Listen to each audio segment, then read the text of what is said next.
कांशीराम अपनी और हाथियों की मूर्तियां लगाने पर सुप्रीम कोर्ट में मायावती ने हलफनामा दिया है। आपको याद ही होगा, सुप्रीम कोर्ट ने कुछ दिन पहले आदेश दिया था कि जितनी भी मूर्तियां हाथियों की, मायावती की और कांशीराम की मायावती सरकार ने लगवाई थी, उनकी कीमत मायावती से वसूली जाए। अब उसका जवाब दाखिल कर दिया मायावती ने सुप्रीम कोर्ट में और कहा है मूर्तियां लोगों की इच्छा की वजह से लगाई गई थी। मूर्तियां लगवाना लोगों की इच्छा थी, यह कहना है मायावती का। मानस श्रीवास्तव और जानकारी के साथ जुड़ गए। मानस, जरा बताइए, विस्तार से बताइए क्या कहा मायावती ने अपने जवाब में। देखिए, मायावती ने सुप्रीम कोर्ट में जो जवाब दाखिल किया है, क्योंकि ये मामला था कि सुप्रीम कोर्ट ने कहा था कि जो पैसा खर्च हुआ है वो जनता का पैसा है।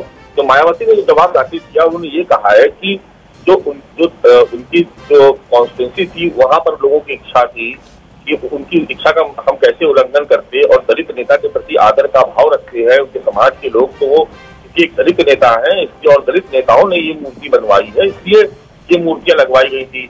और उनका ये भी कहना था कि ऐसा नहीं है कि खाली उन्हीं की मूर्ति लगी है, इससे पहले इंदिरा गांधी, राजीव गांधी और पटेल, तमाम लोगों की मूर्तियां लगी हुई है, जयललिता की मूर्ति लगी हुई है। तो उनका ये कहना था कि क्योंकि वो और कांशीराम क्योंकि दलित नेतृत्व के प्रतीक है, इसलिए जो जनभावना थी, जो दलित, खास तौर से जो उत्तर प्रदेश का जो दलित समुदाय है, उनकी भावना का ख्याल रखते हुए जो मूर्तियां लगवाई गई।